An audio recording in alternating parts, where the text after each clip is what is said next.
-1. Les Black Panthers feront demain leur entrée en Coupe d'Europe, en quart de finale contre les Manchester Titans. Tenants du titre, les Toulonnais devront se défaire d'un adversaire inédit, puisque ce sera la première fois où ces deux équipes se confronteront. On laisse tout de suite la parole à Aurélien et nos invités. Nos invités aujourd'hui, Isabelle Magnin, Girls Power Chablais, vous allez nous expliquer ce que c'est, et Inès Leclerc des Hôpitaux du Léman. On en parlera justement juste après. Et bien, première question, est-ce que Isabelle, vous pouvez nous présenter ce qu'est Girls Power Chablais, et puis ensuite Inès, parler des Hôpitaux du Léman et du fonds de dotation Siro aussi. Alors, Girls Power Chablais, c'est une association de course à pied féminine, inclusive. Alors, on ne parle pas de mixité, mais inclusive, parce qu'on ouvre vraiment à toutes les femmes qui souhaitent bouger. Donc, course à pied, c'est le moteur, mais si on veut marcher, si on veut se remettre en mouvement, on est vraiment là pour accueillir tout le monde. Et c'est aussi une association qui se veut solidaire. Donc, on court, mais pas que. Et on aime soutenir des associations locales pour des projets locaux. Voilà. Très bien. Et Inès? Et donc c'est dans ce cadre-là qu'on a un partenariat entre les Hôpitaux du Léman et les Girls Power Chablais. Alors les Hôpitaux du Léman, c'est l'hôpital de référence pour la population du Chablais, établissement de santé public. Et on est soutenu sur les actions de mécénat par un fonds de dotation, donc le fonds de dotation Siro, qui s'occupe de... C'est la structure en fait de collecte pour les 7 établissements du GHT Léman-Mont-Blanc. Donc là, on va parler d'une action qui va avoir lieu demain pour le match de Coupe d'Europe des Black Panthers, mais le partenariat, il s'inscrit sur un terme plus long qu'un simple match. Oui, c'est un partenariat dans tous les cas pour une année qu'on démarre avec ce match des Black Panthers. Et l'idée, c'est que notre association, elle puisse supporter le fonds de dotation Siro. Et ça s'inscrit notamment sur un projet de création d'un mur interactif pour la rééducation. Donc à Inès, peut-être, elle saura mieux en parler que moi. L'idée, c'était de trouver un projet sport, puisque c'est une association sportive. Et donc, l'équipe de rééducation souhaite acquérir un mur interactif pour pouvoir diversifier les exercices qui sont proposés aux patients dans le cadre de leur rééducation à l'hôpital. Donc on va parler du dispositif qui sera mis en place sur le match de Coupe d'Europe des Black Panthers demain. Un petit mot d'ailleurs sur le partenariat des Hôpitaux du Léman et des Black Panthers, puisque là aussi, ça s'inscrit sur du long terme. Et oui, ça fait 10 ans cette année que les Black Panthers soutiennent les Hôpitaux du Léman, donc merci beaucoup et une belle année, j'en suis sûre. Alors demain, cette présence de vos deux entités, on va dire, sur le match, qu'est-ce qui va se passer concrètement? Où est-ce qu'on va pouvoir vous retrouver si on veut découvrir l'animation que vous allez mettre en place et si on veut discuter de tout ça avec vous et vous aider? Comment on vous retrouve et qu'est-ce qu'on va pouvoir faire avec vous? Donc on va avoir un stand commun avec les Hôpitaux du Léman, le fonds de dotation Siro et les Girls Power, avec la présence de rééducateurs, avec la présence de sportives des girls. Et l'idée, c'est de faire découvrir un peu à quoi va servir ce mur. Donc on va vous demander de faire un petit squat et de viser juste et d'imaginer combien de calories vous aurez pu dépenser en faisant ce geste-là. Il y aura un petit jeu avec une séance de coaching à gagner avec Bastien Coaching. Et on a développé également un QR code qui sera à disposition sur le stand, qui sera visible sous la tente VIP, peut-être sur les écrans tout au long du match et qui sera tout à fait accessible sur les réseaux, donc notamment sur l'Insta des Girls Power Chablais. C'est facile à trouver pour pouvoir juste scanner, donner. C'est simple en quelques secondes. Donc voilà. Donc un défi sportif. Il va falloir donner un petit peu de sa personne pour vous aider. Évidemment. Le QR code, on l'a compris, pour faire des dons, hein, pour pouvoir participer à l'achat de ce mur. Et puis une tombola, Inès, un mot sur la tombola qui sera aussi organisée? Oui, donc il y a une tombola, 2 euros par billet seront reversés ensuite aux Hôpitaux du Léman par ce dispositif.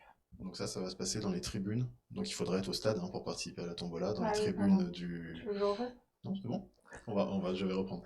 Donc la tombola, ça va se passer au stade, il faudrait être dans la tribune du Stade Moina pour y participer, mais en tout cas il y aura des personnes qui vont passer au milieu des rangs pour vendre des billets de tombola qui serviront donc à cette belle initiative. Inès, on a parlé rapidement du mur interactif.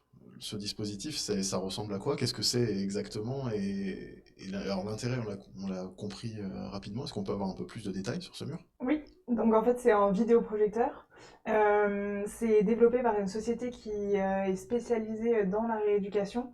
Donc en fait ça va vraiment permettre de digitaliser l'expérience patient et pour l'équipe de rééducation de pouvoir avoir les dossiers patients qui soient enregistrés par la machine, en fait le vidéoprojecteur, et donc de pouvoir suivre et de personnaliser les exercices si on veut retrouver plus d'équilibre, plus de mobilité. Aujourd'hui, c'est des séances qui sont tout ce qu'il y a de plus classique avec du matériel. Et là, l'idée, c'est de pouvoir acquérir ce mur pour pouvoir diversifier en fait les exercices. Parce que sur des patients qui restent longtemps à l'hôpital et qui ont besoin d'une rééducation lourde, c'est vrai que de pouvoir varier les exercices, ça permet de moins s'ennuyer. Et puis le côté digital va servir aussi en pédiatrie et en gériatrie. Et ça donne un côté plus ludique pour les aînés et les plus jeunes qui est toujours sympa dans le cadre des exercices à faire. Très bien. Donc si vous nous regardez et que vous avez envie d'en savoir un petit peu plus, vous pourrez retrouver Inès et Isabelle au stade, demain, au stade Moina. Donc vous pourrez aller leur poser toutes les questions que vous voulez, participer à ce petit exercice physique qui servira à tout ça, à l'achat de ce mur interactif. Et on va passer sur toute autre chose, puisque vous allez quand même être au match demain. Inès, je sais que ce sera pas la première. Isabelle, peut-être Ce sera la première c'est la fois. première. Hein. Ouais, ce sera la première. Alors il y a un point commun, c'est que les joueurs courent sur le terrain. Ouais. Voilà, ça fait le lien. Inès, on se risque un petit pronostic. Black Panthers, Manchester Titans, Coupe d'Europe, quart de finale. On espère quand même une victoire des Blacks. Ouais, on est là pour ça. Hein. On est là pour ça. Et Isabelle, donc ce sera de la découverte. C'est de la découverte, mais on vient pour la victoire, évidemment. Forcément. C'est clair. Et merci beaucoup à vous deux d'être venus nous expliquer tout ça. Et puis on vous retrouve demain au Stade Moina, dans le village du stade. Et puis pour nos partenaires ou nos invités qui regarderaient, l'espace VIP après match aussi, vous pourrez discuter avec Inès et Isabelle. Merci à vous. Et puis à demain pour ces belles animations au profit du fonds de dotation Siro avec Girls Power Chablais. Merci à vous. Merci beaucoup.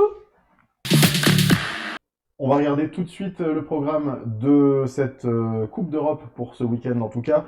Comme l'a dit Chloé tout à l'heure, les Black Panthers tenants du titre entreront en lice donc demain en quart de finale contre les Manchester Titans. Ce sera à 19h à Thonon-les-Bains.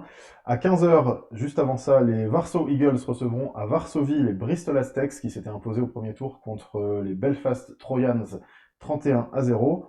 Un petit peu plus tard, à 18h, les Calanda Broncos, finalistes l'an dernier contre les Black Panthers, affronteront les Badalona Drax à Coire en Suisse. Et toujours à 18h, les Gelfi Firenze seront opposés à Florence aux Belgrade Blue Dragons qui ont créé la surprise au premier tour, donc en huitième de finale, en sortant les Kragujevac Wild Boars 35-21. Et je laisse la parole à Chloé pour la météo. Pour demain, pour la météo, on doit s'attendre à une alternance d'éclaircies ici à Thonon. Il fera frais, la température atteindra au maximum 11 degrés pendant la journée. Le ciel devrait se dégager en fin d'après-midi et laisser le match se dérouler sans pluie sur une pelouse humide. Mais couvrez-vous. Le coup d'envoi sera donné demain à 19h au stade Moina, mais les portes seront ouvertes à partir de 17h. Les parrains du match seront SVI 74, Promocash, le McDonald's d'Antilles, la région Auvergne-Rhône-Alpes. Et on aura aussi la présence des Girls Power Chablais et du Fonds Siro qu'on a reçu précédemment dans ce J-1. Et comme d'habitude, des animations sont prévues au village du stade dès l'ouverture des portes à 17h. Et vous pourrez évidemment vous restaurer avant et pendant le match. Et on en reparlera certainement, mais avant match, il y aura aussi l'intronisation de nouvelles personnes au Hall of Fame des Black Panthers. Et Chloé, Comme d'habitude. Comme d'habitude. Allez les Blacks! Allez les Blacks!